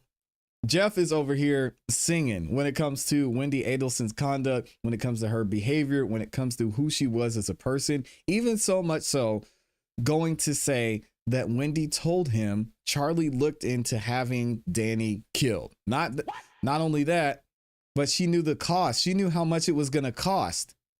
$15,000 is what, again, some hearsay, what Jeff said Wendy told him Charlie said.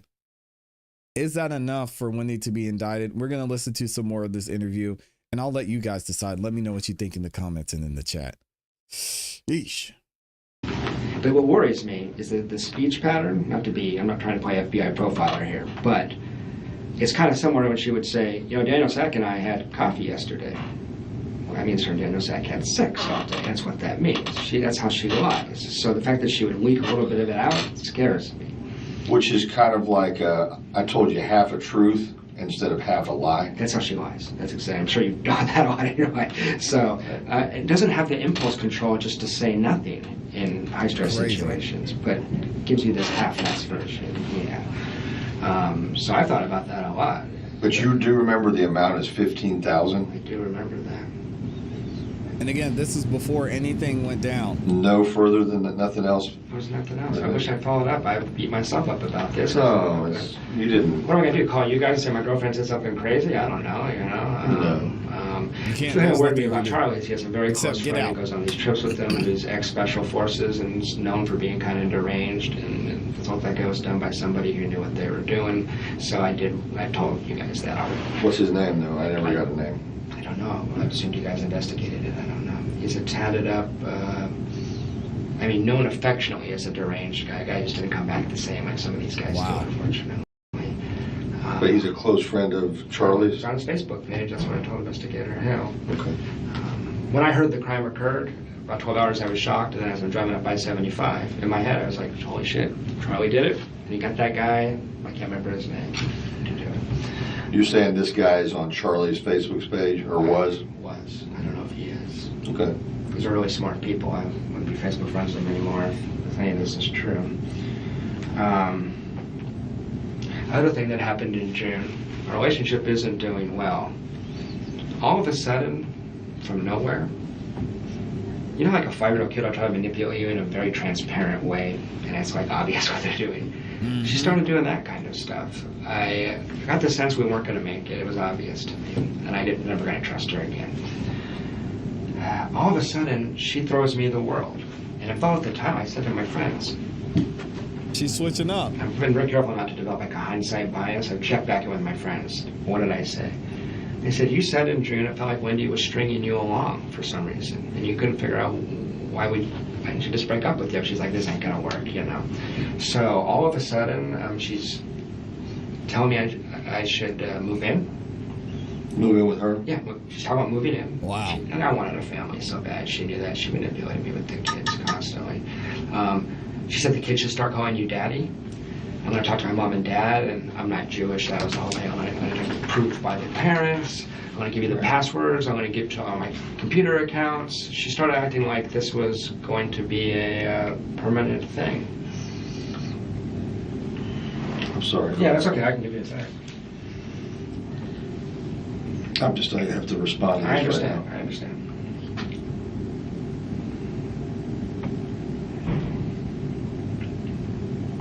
That's crazy.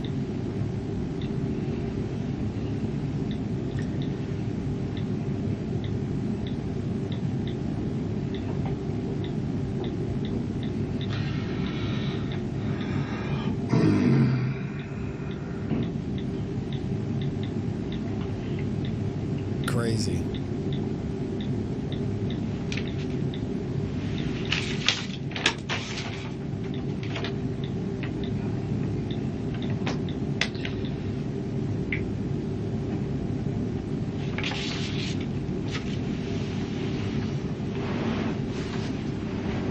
Okay, that'll suffice for a while. No problem.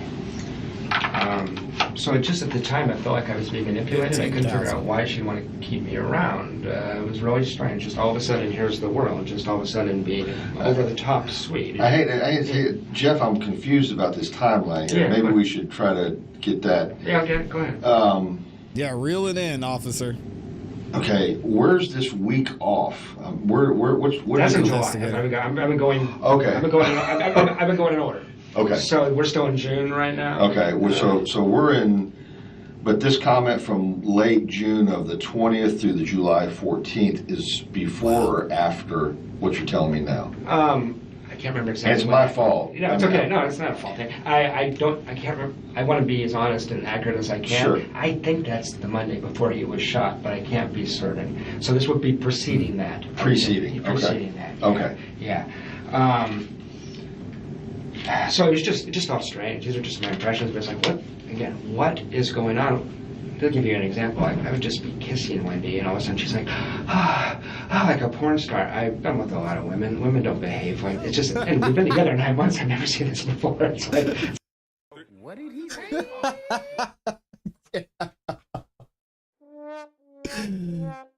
Oh, Jeff. Yeah, Wendy was. No, Wendy was putting it down on your boy. Oh my gosh. Jeff, look at him. Look at this smile. Can we get Jeff around the block? He dodged the bullet. So hey, smile, Jeff, smile. He's reminiscing right here. He's like, man, Wendy Adelson. Yo, Jeff, man. Jeff was living his best life out there. He loved that. Wendy, and all of a sudden she's like, like a porn star. I've been with a lot of women. Women don't behave like it's just. And we've been together 9 months. I've never seen this before. It's like Brand new behavior. Yeah, brand new behavior. I'm going. What's going on? All of a sudden she wants me to. It just didn't make any sense. It was just. She wants really you to what? Strange, erratic behavior. She wants you to what, though?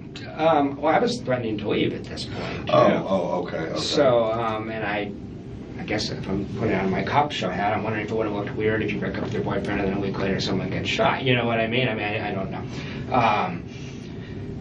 So, get to mid to late June. She went down to South Florida. She came back. I could tell she had cheated on me. I was very upset. It's very obvious. And we went to Gainesville, June 27th. She accompanied me down there for a work trip. Okay. 27th? Yeah, that weekend together. Had to use the GPS on the way down there, and in it I discover that, last 50 destinations get recorded. I didn't mean to look at this one, but I see she's been in the Hilton in Orlando, like 2 weeks ago when she wasn't supposed to be anywhere near Orlando. She had put the Hilton in. Mm-hmm. Assumed that's like a sex trip with one of these other boyfriends. So I got really upset with her, and we finally had it out. In Gainesville? Yeah. Saturday, I tried to. Thing was, she was going back to Miami for 2 weeks. As soon as we got back, we drive back to Tallahassee. Then she drives down to Miami with her mom. Oh. So that was because her mom has to come up to take with her because she's not allowed to go herself. I knew it was the worst time in the world to have a fight. I just finally lost my mind on her. Right? So the only reason this is relevant to the investigation is it precedes this crime by a couple weeks. I did not touch her. I did not call her names, but I lost my shit on her. I told her exactly how upset I was. I chewed her ass. She decompensated in a way that I've never seen an adult do before. She ended up in the fetal position, sobbing like a 3-year-old, and completely fell apart when I said, I looked at you, left your planner out on the table, and I looked at it, and they know Zach's names all through it. So can we cut the bullshit and just have an honest conversation? As in, she was still seeing Zach recently? Yeah, she saw Zach September to May. Okay. And she insisted that they had broken up in the fall, and that his name's not very clever. I mean, it's the thing she's leaving out on the table. And it says Daniel Sack dinner, And she was doing very erratic things, like she would go to Daniel Sack's house, spend the afternoon with him, have sex with him, come see me, have sex with me. I didn't get a full STI workup. I'm putting my stuff someplace as another man's been 45 minutes earlier. Oh, God, okay. This is supposed to be a family show. Come on, Jeff. Goodness. Who used the S word or earlier? Someone said, was it LLH said something about a simp? I don't say this. Oh my gosh. He said 45 minutes later she came over to his house. Oh. Jeff was conceded this. So I was really upset, as you can imagine. I mean, and it put me with the kids on Mother's Day, and the next day I was really upset. So anyway, I was pretty angry with her. And you may have seen the email. She actually was manipulative enough that I ended up apologizing for that. Because, Was this on her Gmail account? Yes. There's a lot of... Other investigators have looked at those. Gotcha. And so I'd have to figure out which one. Yeah. I'm just saying, if you see it, it's a little I just didn't know if it was her Gmail account or her work account or a different account. Yeah. If I want to go back and look at it, I'm going to look at the Gmail. Yeah, it's Gmail. It's all Gmail.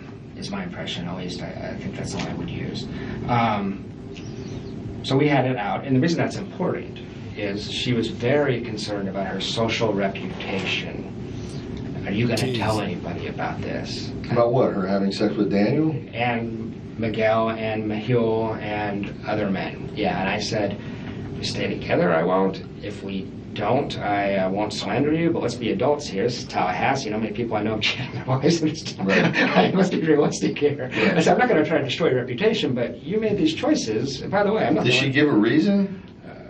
It's deeply important to her she be perceived a certain way. No, did she give a reason why she was having multiple sex partners? Not a good one, no. I mean, she said she didn't, actually. She said she was very upset by my behavior in Immokalee when we had two that you or I would probably consider normal range, uncomfortable conversations for 30 seconds. So I said, she said, I was afraid in Immokalee you were going to be a jerk. And I was like, I said, could you please be more considerate to me? That's literally all I said. She's a hair trigger. I think she didn't want a boyfriend, is my suspicion. I think I was awful helpful with the kids and stuff like that. Okay, I got you. I knew Jeff was a good witness, but okay, let's narrow this down. Yeah. Okay, Wendy's case. June 27th, you're telling me is the date that you're in Gainesville and you have this blow up. Yeah, we have a total blow up. Okay, so is the comment about Charlie and the 15 grand after that? It is after that. Okay, so we can narrow it down to the 27th and after. You know what? I just want to be as conservative as I can, but I'm almost positive that was July, the Monday before he was shot. If I had to bet money on it, that's where I'd put my money. Okay. So, when I was talking to her about that, I was struck by how cold and callous and basically sociopathic she was. Yeah, all those things. Here I am, I was crying, I was very upset, and I said, you're not a sociopath, you must feel bad about this on a certain level. And she goes, I don't know if I'm a sociopath, I don't feel bad about any of this. And she was laughing and describing some of the experiences she'd had with other men, actually. She was making it clear they were very enjoyable and stuff like that. I'd never seen that I've seen that from men, I've never seen that from a woman before. It was... What kind of... I said, there was this one night where you said you were at book club. I know you weren't at book club. She's like, I was pretty drunk that night. I had a really good time that night. Or is it? She was, but it was just strange because I'm not the one that did any. I was completely faithful to this woman, and I was very dedicated. Well, you could ask anybody. But had there ever been a confusion about, Jeff, I'll just be simple, elementary terms. Jeff loves Wendy. Wendy loves everybody. You see what I'm getting at? No, that's what you understood her that she was supposed to be strictly with you? Yeah, just from March on. Before that, I knew I knew what she was doing. That's insane. March on, I've been to 50 dinner parties where I'm introduced as her boyfriend. She took me out in public constantly. The Daniel Sack thing, they went to the movies and stuff, but in general, they're at his house. Dang, hearing all this from Jeff, how long do y'all think they were planning this? Wendy had to have been in on it. This is going to be tough, man. If Wendy goes to trial, watching her trial is going to be tough for me because usually you don't get an opportunity to hear all of this context and see it play out in trial before somebody else's trial. We're hearing all of this context. We're hearing everything from Jeff, everything that was being done by Wendy leading up to Danny being murdered. It seems like this was all a setup and all a way for them to prepare her alibi in some ways. Crazy, man. Insane. I think they went to yoga and some things too. I got some weird looks from people in public sometimes that made me, it's like one of the reasons I got suspicious. You know, I go to yoga and this one guy be looking at us. I was like, What are you doing there? like, I just got the impression, like, was she here with somebody else? You know, right? That kind of thing. But no, Why I was think he that was okay part of with What this? she wanted. I don't know how relevant it is. I guess what's relevant is that she, I'm over the butthurt being thing. You know, this stuff happens. But publicly, I was her boyfriend. I was an actor boyfriend. And that got me pretty fired up. And that's one of the reasons I might not have made a lot of sense, because that was really, it provoked me. I don't know if that's on accident or purpose, but it was one of these things where, like, he didn't seem to know that I was her boyfriend, and he thought Daniel Sack was. No, he was doing it it on on purpose. Yeah, Okay. yeah.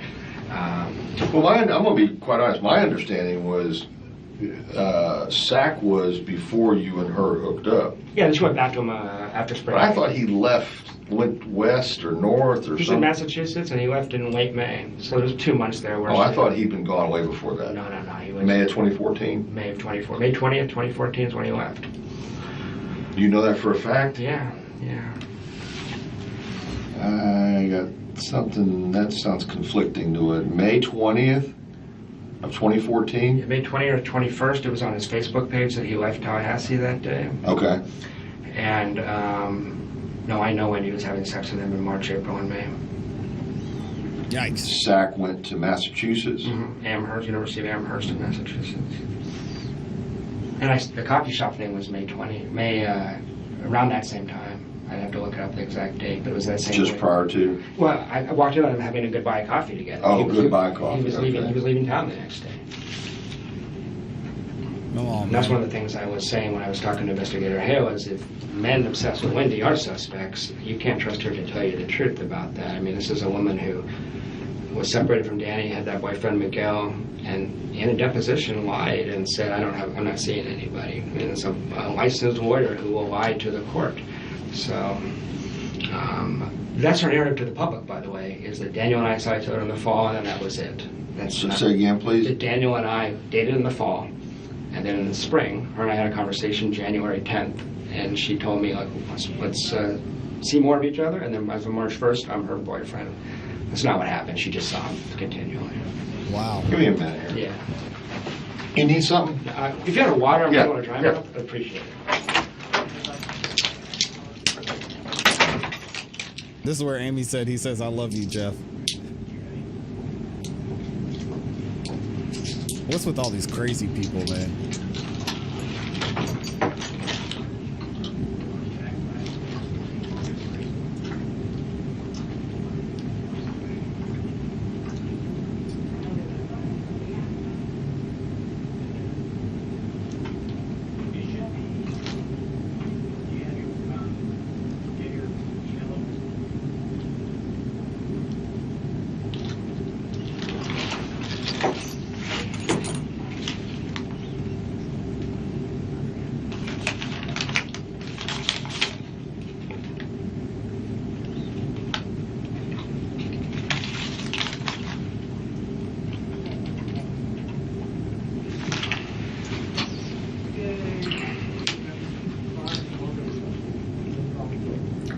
He's looking at the camera too.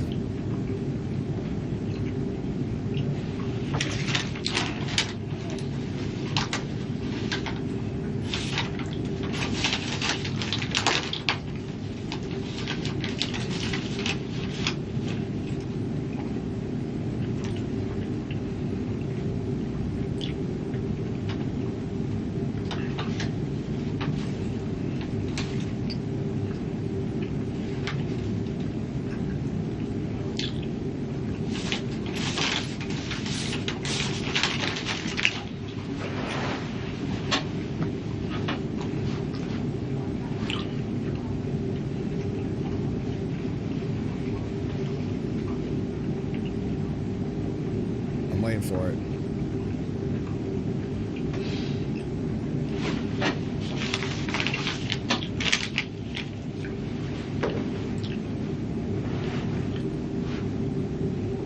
I want to wait to hear it. Man, they made him sit there for a while.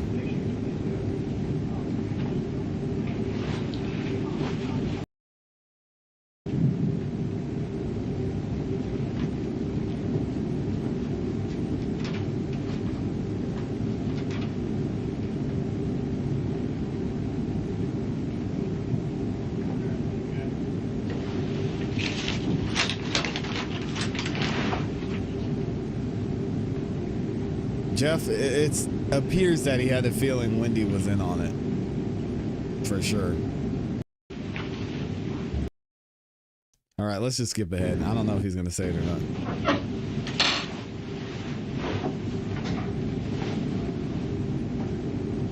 Here we go.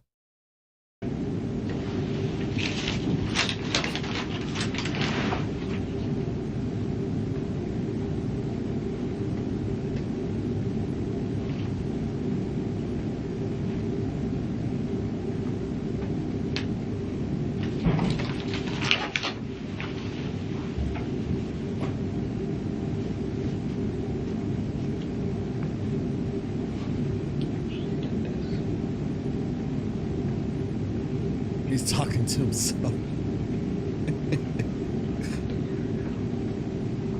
What's he saying? I don't want to be here right now, is what it sounded like he said.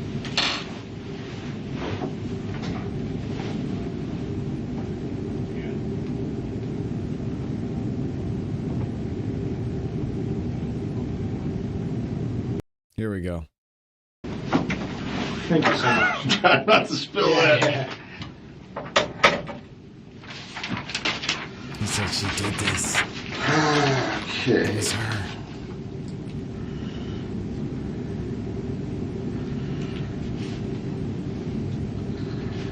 Okay, the 27th of June is when you went to Gainesville. That's right, 27th to 29th.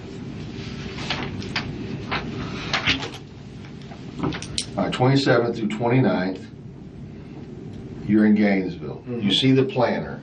You see Sack's name everywhere. Well, I seen it earlier in the month, but I confronted her on that in Gainesville. Okay. And you at a hotel or something? Mm-hmm. And so did she get upset with you? Does she claim you're snooping or something? Or? That bothered her, but mainly she just collapsed, just sobbing like an infant, just acting really, really crazy. I mean, You're basically He was saying, saying you that she know, was you're acting seeing like a me, little but at the kid. same time you're screwing this I guy. said, I know about Daniel Sack, Wendy. I know you never stopped seeing him. But you already know because you've seen him at the coffee shop. Do you Yeah, not? but I didn't see him screwing. I mean, No, but I mean, did you place, is this Daniel Sack at the coffee shop? It is. You knew that when you saw him? I knew who Daniel Sack was when I walked in at the coffee shop. I didn't know he'd be there, but I recognized him. Facial recognition? Yeah, I looked him up on the web because she talked about him constantly, so I looked him up. All right. And that, I guess the important thing about that meeting is it seemed to like shatter her. She's so fragile, and she wants to be seen as this moral, ethical person. She's a friggin' humanitarian on the web, right? I mean, human trafficking and social work. And all The what now? She's like a humanitarian if you look her up on the web. Okay. She wants to be seen as this ethical, loyal person. Okay. And she couldn't Yep, it's handle all it. So about she how they look. lost her shit in a way I just want to say I've never seen. She sobbed, but the next morning she sobbed all the way from Gainesville to Tallahassee, and I was upset, but it was... But I thought, and you're just going to have to bear with me Sure. far as I thought that after I can see that she's in this fetal position, Yeah. she's demoralized, Yeah. whatever, and then I thought she snaps right out of it and says, I had a great time. That's what concerns me. Is I used to work in a psych hospital. I've seen this kind of stuff before. It's a good question. She was vacillating between, it was crazy. 1 minute confessing, literally telling me I wanted to sexually experiment with people. I wasn't ready, this kind of stuff. The next minute, I never did that. Jeez. She wanted to I be mean, it a... was like insane. Contradicting what you just said? Absolutely. She wanted to be a... And on the way back up, she goes, I never did any of that. I said, well, you confessed to me like 7 different times last night. I did not. It was crazy. Okay. Absolutely insane. So if it doesn't make sense, I understand, because it didn't make sense. Okay. Let me go back to this special forces guy. Yeah. Okay. So, are you Charlie's friend on Facebook? Or I was. Okay, you were. I was. It wasn't until Yeah, he all said this he had stuff to get happened, and another. then I befriended everybody that was associated with Wendy just to clean my life up. Okay, but when you were on the Facebook, a friend on Charlie's Facebook page, you're saying that this guy that you knew as being a special forces, ex-military, psychopath, whatever. Yeah, by reputation. Yeah. Okay, by reputation. Did you ever hear a name being called? Now, there's pictures of him and Charlie together on the page, though. Okay. Do you have any of that saved? I don't. Okay. I don't. Can you describe the guy? I couldn't. I mean, he's a big guy. He looked like a Tattoos. Tattoos, looked like an ex-ranger or something. And Charlie doesn't have that many friends. It can't be that hard to track down because there's like this foursome of them that hangs out, and my memory is that he is part of Charlie's crew, you know. The inner circle? Yeah. Okay. Yeah. And certainly Wendy talked about him a lot. She'd heard a lot of stories, you know. So But you can't recall a name? I can't. Nickname? There's all these crazy, and I can't remember the stories, but all these crazy stories when these guys were drinking and partying and stuff, but all stories like that, you know, drinking stories and things like that. Okay, was there any other, so this was just what you're seeing on Charlie's page. Mm-hmm. You didn't have interaction with this guy directly? Never met him. Wendy talked about him periodically because she found him amusing. She'd met him a few times. And what was? He's crazy, I mean, you know, but in a fun way. It wasn't like negative. And I mean, if Charlie arranged a killing of Danny Markel, I don't know that it would be that guy. He was just the first guy that popped into my head. Like, well, that's got to be something I was looked at. I mean, you know. So you're basically putting this guy's face as someone who would carry out the wishes of Charlie. Yeah, because these guys are close friends, is my impression through Wendy. Also, this show looked like somebody who had done this before. This guy's reputation is that he was doing building-to-building combat in Fallujah or whatever, so it wouldn't be a new thing. So that's why it popped into my head. Okay, was there any, you know, and we're just talking, but was there any... Talking too much in my anything that would lead you to believe that this person had committed something like this before? No, not at all. So it wasn't like, you know, here's G.I. Joe and got 40 kills under his belt or anything like that? Oh, I think his reputation was of a combat-hardened veteran. This is interesting. Seen real stuff. How is a periodontist or whatever, Charlie, is some type of specialized... He's a periodontist, that's right. Okay. He's a very interesting guy, and you may have known guys like this. I know some in Tallahassee. He's friends with people on both sides of the tracks. He's got friends that are physicians and professors and all that. Said that he's got guys he hangs out at his gym that don't have a high school diploma, and he's able to buddy up with them too. He's very good socially. Charlie is street smart. He comes off kind of like a con man. He's really good with women. He's one of those con man womanizer types. Different girl every night. Very socially smooth. So he enjoys flowing from one side of society. He has a Ferrari. I mean, he could just hang out in the upper crust. He doesn't. He enjoys slumming with these other guys, you know. So I think he's taken trips with that guy, though. If you're going to look into it, I believe he's part of the crew that like went to South America. I have somebody checking right now to see if Jeff was snitching on everybody. If maybe we're talking about the same person. Yeah, I don't know. I mean, by the way, Charlie is so industrious and so street smart that if it wasn't that guy, it wouldn't make me any less suspicious that Charlie was involved. He just was the natural first thing that popped into So me. what do you think, Jeff? You don't... Okay, so when you first started talking to me today, and don't take this the wrong way, but when you first started talking to me, I thought we were fixing to crucify Wendy right here, but as far as everything, and that she was directly involved. Not necessarily that she killed her ex-husband, but had solicited for someone to do it. I still believe that. I'm 100%, I never say 100%, I'm a researcher. I was 90% sure when I talked to you guys in July, but I was waiting for you to catch somebody, because then maybe I'm crazy, right? So then when Myron May happened, I thought maybe it was Myron May, you know, I'm just wondering. At this point, I'm pretty confident. I got a couple, can I give you a couple other things first? Wow, he said, I'm pretty confident. Y'all said it, yep, Jeff solved the case. He said, at this point, I'm pretty confident. I know what happened. No, Wendy didn't do it, but I think she helped plan it. I think she was involved. Sheesh. Absolutely insane. What do y'all think about this? Jeff is going to be the star witness at this trial.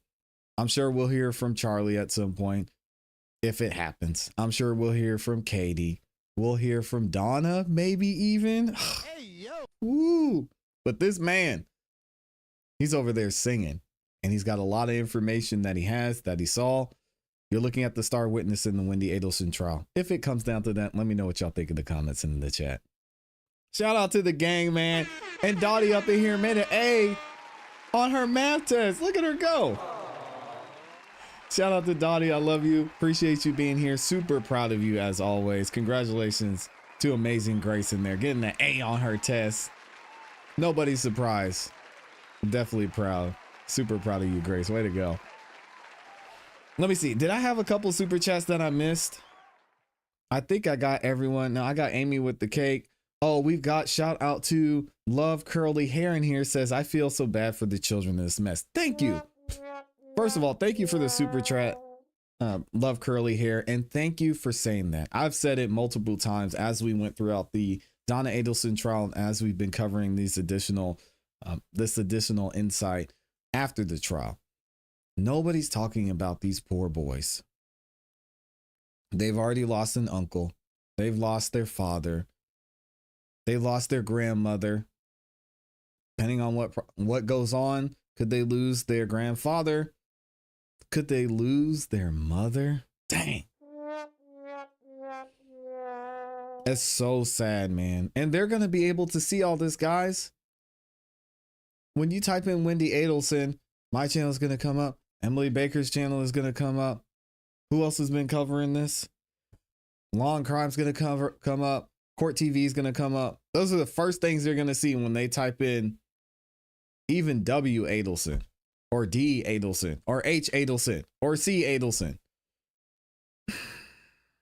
They're going to know what happened. They're going to know what went on. So you can't shield them from this. The kids are going to be able to hear from Jeff Lacasse what their mother was really like. Sad, man. So sad. Thank you again to all. Oh my goodness. 1,500 of you that are in the building. 1,300 of you like the video. Thank y'all. It means a lot when you guys like the video. It really does help us continue to grow as we have been like crazy. We're going to be back tomorrow. So make sure y'all tune in for that. We'll get into more of this Jeff Lacasse testimony. It looks like most of y'all, let me look at the, oh man, y'all are ready for it. 91% of y'all said we need to hear more Jeff. And you guys heard Jeff talk about his testimony. He said in July, we're going to get into Jeff's first testimony as well. Yeah. We've got the first time that Jeff was interviewed, and we're going to watch it sometime tomorrow. All right. So y'all get ready for it. It's going to be a good time. If you haven't yet, please like the video, subscribe, and hit the notification bell so you don't miss any time that we go live or drop a new video. I appreciate y'all. Thank y'all for the love and support. Shout out to all the new folks that are in the chat too. I appreciate y'all being here. Let me read a couple more comments and see. Vintage, don't storm off, Vintage. There's no way we can see it because it's privilege. Our expectations exceed. Yeah, for sure. I wish the boys would give themselves 1 month in Canada when he's taken so much from them. Could she give them that? Nope. Yeah. The DA's office will 100% take into account the impact on the children. If they do have enough to arrest Wendy, that's a factor they have to consider. And when considering an arrest, well, justice needs to prevail, though. Justice needs to prevail. Tons of new friends. So good to see y'all in here. Shout out to Emily for dropping the super chat as well. Thank you, Emily. Emily Stoffel's in the building. Hopefully I pronounced your name right. We should cover Bortland tomorrow. It's just going to be jury selection and his hearing. So I will look to see if he decides to take that plea deal or not. If YNW Bortland does not take the plea tomorrow, jury selection is going to start. And this dude, he needs to take that plea. We'll get into it. Do other mothers get that consideration of a lower economic status? No, lock her in. You know what up? We'll handle, the kids will go to a great place. They can go to Robert. Exactly. Maybe Jeff. Does Jeff have a kid? I can't remember if he did or not. I mean, they already spent some time with Jeff. Dang. YNW Bortland better take that deal. All right, y'all. I'm going to let y'all go free. You know what to do as always. See y'all tomorrow. Make sure you look out for the clips we'll be dropping later this afternoon. Keep growing, keep pushing, keep it classy. We gon' pace. No, Jeff was up here cooking.